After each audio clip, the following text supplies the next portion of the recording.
call on the ice stands. We gotta go!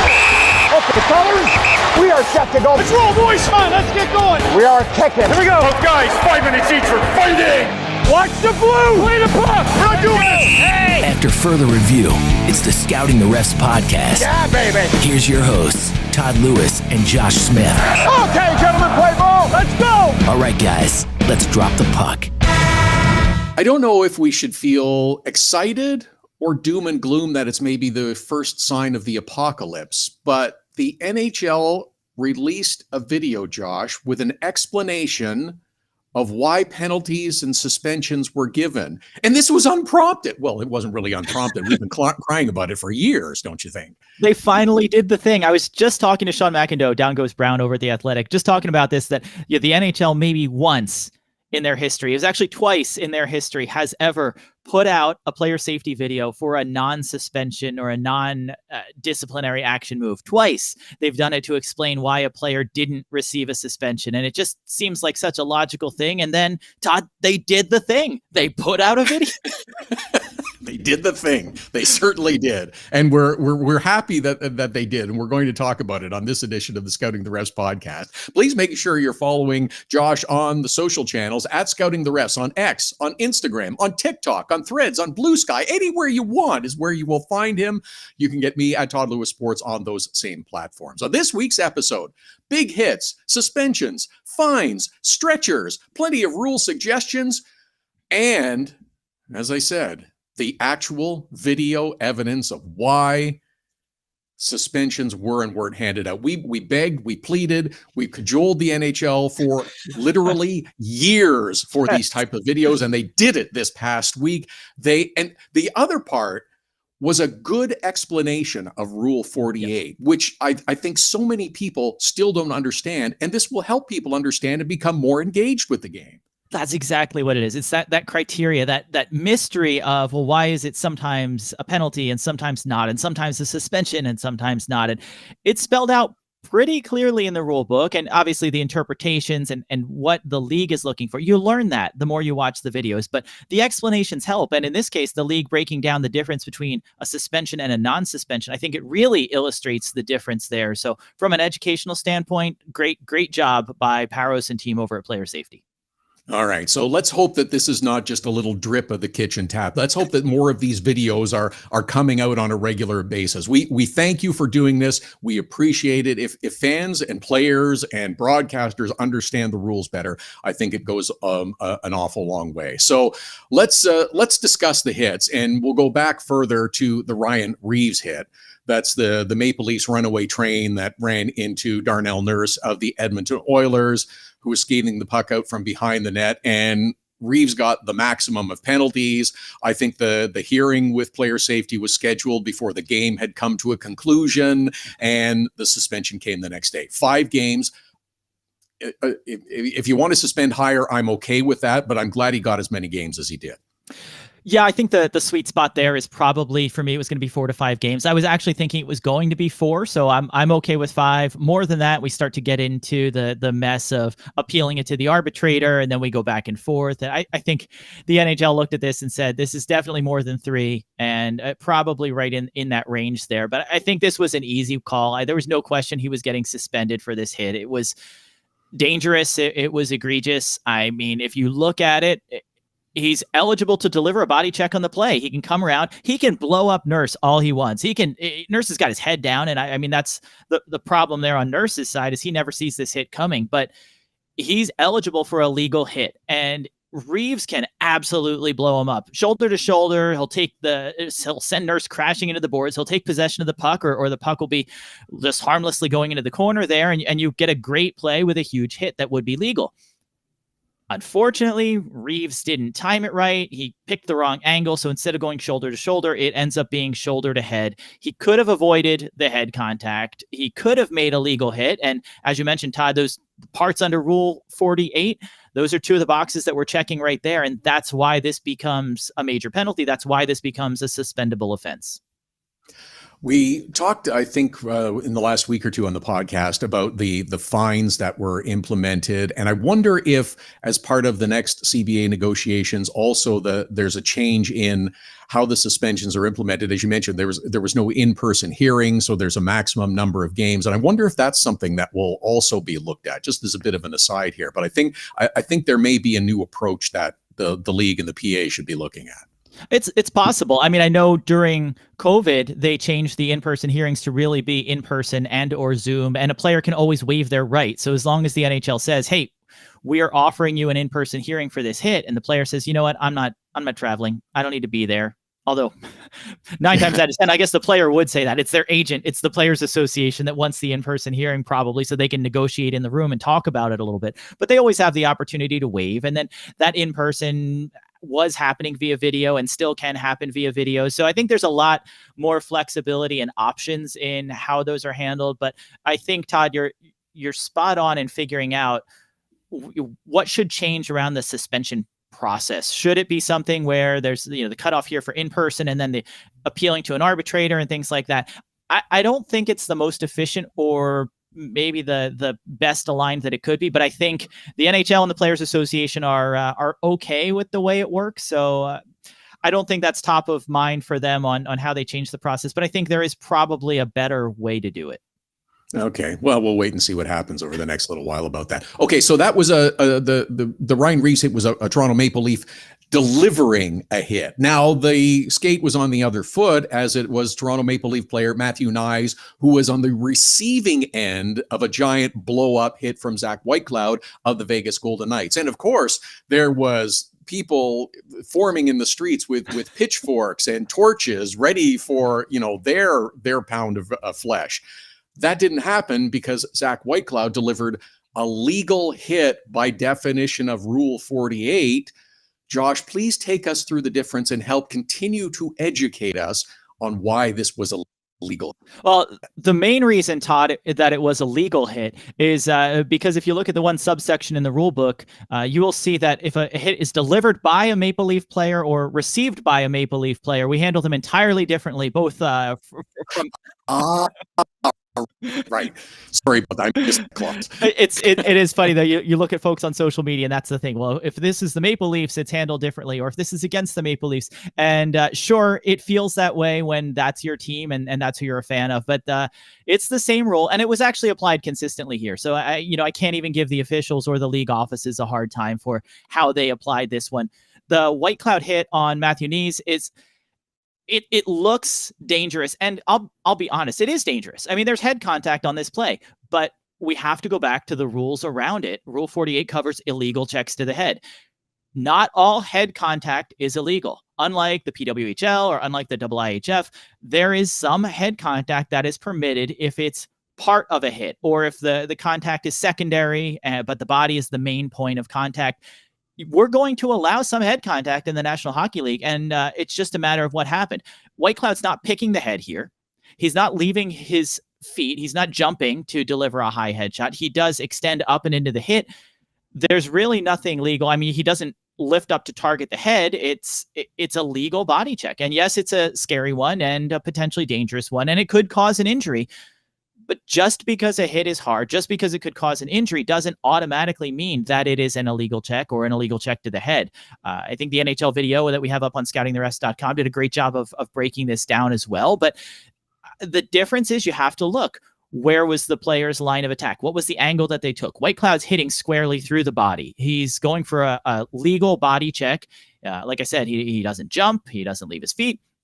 So you can't find a way to say that under the current rule, that this is an illegal check, and it wasn't. They called a major penalty, so good on the officials for calling it on the ice. They looked at it. They saw what happened out there. Eric Furlack, Henrik Nicholson wanted a second look, and they decided no penalty on the play, and the league offices, hockey ops, player safety agreed. No penalty, no suspension, no fine. And as Josh mentioned, go to the scoutingtherest.com website. There's lots more info, and it's a really good explanation and much easier to understand after you watch the video. So again, kudos for this. Let's hope this is the beginning of more of this to come and greater understanding for everyone involved. That we should mention as well, there was another Department of Player Safety move involving the Florida Panthers and the Winnipeg Jets game in Sunrise. The Jets are getting thumped by the Panthers, and Neal Pionk delivered a very nasty low blow aimed at the knees of Jesper Boquist. There was no penalty called on the play. However, the video evidence was there, and he was subsequently fined $5,000. Yes, that's the maximum allowable under the CBA. He got his money's worth here. It was a nasty hit. Yeah, and not a penny more, but this is one of the tough spots when it comes to clipping. When we look at old hockey clips and you look back in the day, what we used to consider a good, solid hip check. And there's a fine line between a legal hip check and clipping. So this is one of those areas where you have to look, again, how is the hip being delivered? Is it a dangerous play? Are you looking to take the guy out legally, or are you looking to take his legs out from under him, which is going to be a lot different of a situation when it comes to the legality of the hit. Clipping comes down to throwing your body across the knees of an opponent. So hip check's got to be hip on hip or hip to backside. Once you start going below that, you're increasing the risk of a leg injury, and that's why the penalty is more severe. So I can't give the officials a hard time during the game, but this is why player safety has the luxury of video review, the opportunity to look at in slow-mo from different angles and say, you know what, this was a little more dangerous than we'd like, and it's going to cost you $5,000, Neal. And yes, okay. Let's also talk about another collision that took place this past week in the Flyers and Avalanche game. Josh Manson just minding his own business, skating across towards the blue line and absolutely clobbers Mitch Dunning, who doesn't see Manson there, doesn't see him coming. He is on the ice for several minutes. He's stretchered off, goes to hospital for further examination and evaluation. Thankfully, discharged at home, recuperating. This was unsettling for some time as he was on the ice, but glad to see that he is progressing well. And I don't know, maybe they show this video when people ask, I think I might want to be an official or a referee and go out on the ice. But again, it's remarkable that this does not happen more frequently, because the officials do an unbelievable job of staying out of the way and protecting themselves. That's it. Some folks were critical of Dunning. What's he doing there? Why is he in that spot? You're positioning yourself to watch what's going on. And this is a case, and we see it at all levels, where you've got tunnel vision. You've got the official watching the play to see what's happening, what infractions might occur, where do they need to keep their focus. And you've got the defender doing the same thing. He's looking for the puck. He's looking for an opportunity to jump into the play. They're both focused straight ahead. So they didn't see each other at all there. And obviously the officials get the worst end of any collisions like this. Not as much padding, certainly not expecting to take a hit like that. So it was a pretty hard bump. I was glad to hear that Dunning was doing okay, because these always, even when it doesn't look like a scary hit, it can be dangerous for the officials. They're smaller in size. They've got less padding, and they're not expecting any kind of body contact. So they're not really equipped to take that. So even what looked like a light bump, you can see them taking plenty of precautions, making sure he was stabilized, making sure he wasn't moving anything. So if there was any sort of a neck or back injury, that he didn't injure himself further. Really scary moment.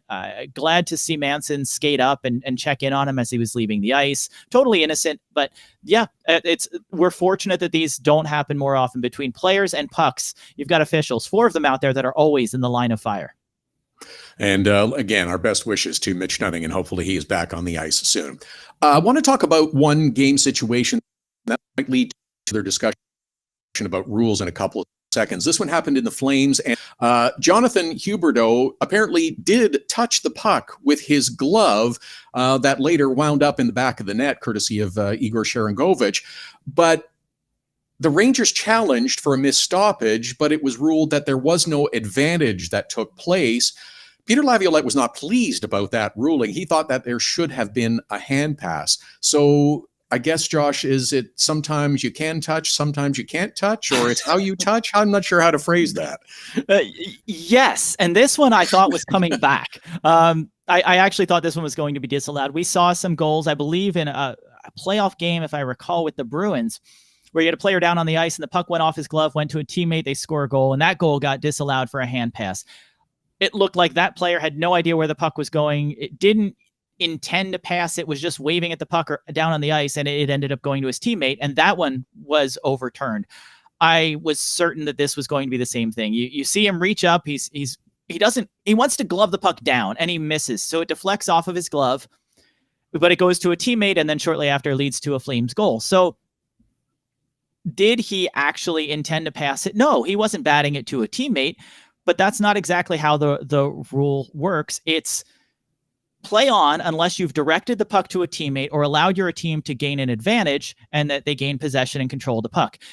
If he gloves it down, he probably maintains possession, but you have a Ranger player right on him.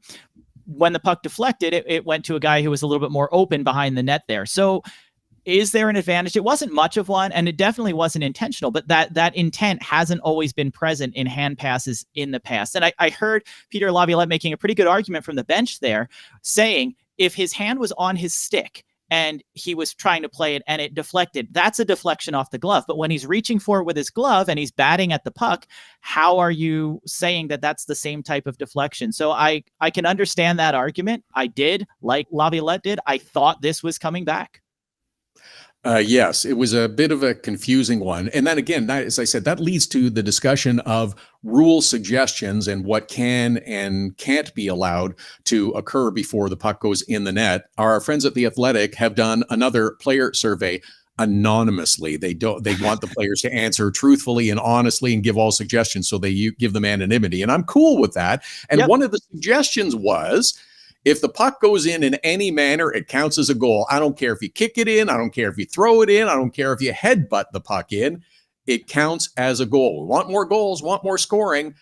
I don't know. Do we want to take down all the guardrails here, or maybe should we still have one or two? It feels scary to take them all down, because I think you're really going to corrupt the game. You're going to have guys waving their arms and batting things. I like Andrew Shaw doing the headbutt into the net, but I still don't think that can be legal. I think I'm okay with the directing the puck in. The only thing I would consider, I think the starting point, if you even wanted to have this discussion, is to continue to loosen up the kicked in goals rule, because that seems to be a big point of controversy. Where's the line between kicking and directing the puck in, or even like we talked about last week on the podcast, bumping it in with your leg and moving it forward? I think it might be possible, Todd, to look at the more extreme cases and allow the gray area ones to stand as goals, where if you're headbutting or punching it in, maybe it has to be pretty extreme to be disallowed. But look, the WHL allows kicked in goals outside of the goal crease, and nothing catastrophic has happened there. So I think testing it out and seeing how it works and how the players adapt is the hardest part, because like I said, you don't want guys changing the style of play. You don't want them dropping sticks and waving their arms to try to get a deflection in front. No, that's true. It could be a little iffy. So the PWHL has also added some changes and some things in terms of rules this year. A lot of them covered in the Athletic survey with the National Hockey League players, including they are keeping the jailbreak rule. That is, if a team scores shorthanded, the rest of the minor penalty is wiped out. I love this idea. And they've also gone a step further with it in the no escape rule, which means the players that were on the ice when the penalty was taken must start the penalty kill. Again, I like this idea. It's an opportunity to increase scoring. I think that's a good one. I think these are the types of creative ideas that I think are more likely to happen in the NHL. They're not going to overhaul everything, but the idea of the jailbreak rule, that a shorthanded goal gets somebody out of the box, or the no escape rule, which basically makes a penalty treated like an icing, that you don't get to change your players on the ice. So if you've got tired players out there and they take a lazy hooking penalty to try to slow down the other team, well, now you don't get a change. So you're tired, you're out there, you're getting a defensive zone faceoff where now you're tired and you're already in your own end because the power play starts in the attacking zone. So I think it's an interesting one. I think it makes penalties a little bit more punitive by making it start with tired players. So I think this is an interesting one. I congrats or kudos to the PWHL for putting this in place to test it out. We can see how it goes. That's the fun of it, right, Todd? We see, how does it work? Right. We all heard about the jailbreak rule, but then when you actually see it in a game and you see that happen, it's more exciting, and you kind of play your strategies differently on how do you approach a penalty kill, or what do you have to do, or maybe you stress your team to avoid taking penalties because if you're exhausted out there, you don't get to change. So I think it's interesting. It's neat to hear the rules and these types, the little tweaks, maybe we should have an offensive zone face-off when we start the period on a power play, or things like that. Those are the ones that they don't seem big, but they can have a dramatic impact on how teams approach the game. I like that suggestion too. If the penalty carries over from one period to the next, then the period starts with an offensive zone faceoff. I'm totally on board with that. Also in the PWHL, if you try shenanigans to delay the line change for after a penalty, is you can get another minor penalty for delay of game, which I think is great. Well, I mean, who's not going to try to stall, right? Yeah, I know, right? Who's not going to try? So some of the other suggestions, and this is one that I found kind of intriguing, is to have the red line treated as the blue line. It's a little difficult to explain, but the team going on offense must enter the zone, the offensive zone, onside across the blue line. But once you do, then defensemen have a little more room in that they can cross back over the blue line towards the red line and keep the play alive in the offensive zone. It's a little difficult to understand visually. I think it would also be very difficult to officiate, but I am intrigued by the idea. Yeah, we talked about this before, and I was thinking the same thing from an officiating standpoint. When you look at it, though, you kind of get a little bit of a shared responsibility there, right? Because you only need to capture the zone entry. Once the puck is over the blue line, the linesman gets to slot back to center ice, and now he's just watching the red line, and you have the linesman opposite you on the ice that can effectively watch the same line from there. And until it clears over that red line into the other zone, the everything is basically onside. So it's an interesting take. I think you'll get fewer whistles from that approach. You'll still have the offside on the zone entry, but all the keep ins, all the trying to keep things going, you get an additional set of space there. You get the entire neutral zone as part of the attacking zone. It is definitely an interesting one. And I think the hardest part is for the fans and the broadcasters and everybody, because sometimes they have a hard time with offside with just one line. Now we're going to make them look at two. Yeah, well, that's very true. And then, of course, the video review part of it is what is the play onside, is the play offside. And I think the PA is ready to revoke the card if they can ever find out who the player is that suggested more video review is a good idea. Who would want that? I shouldn't say that. It has its place and it serves its purpose. It's getting the call right. But there were a few folks who wanted more video reviews. I saw a comment of challenging offside plays that don't lead to a goal. Like if there's an offside and then a player takes a penalty, can we go back and challenge that offside to get the penalty wiped out? Which A, no. And B, even if you wiped it out, the penalty still exists in the way the current NHL rulebook is. So nice try, but I don't think that's going to work. And I saw even in there challenging penalties, which one penalty challenge per game. That was an interesting take on whether or not you want to challenge that a penalty should have been called. Of course, it's going into the hands of the referee that called it in the first place. So that's a tough one. With all this, it's no wonder the rule book is as big as it is. Good stuff, man. Way to work. Get in the box. It's the Scouting the Refs podcast. Nicely done. Read more at scoutingtherefs.com. Follow Scouting the Refs on Twitter, Instagram, and Facebook. Email the show at heyref@scoutingtherefs.com. You're good, Michael. Subscribe, share, and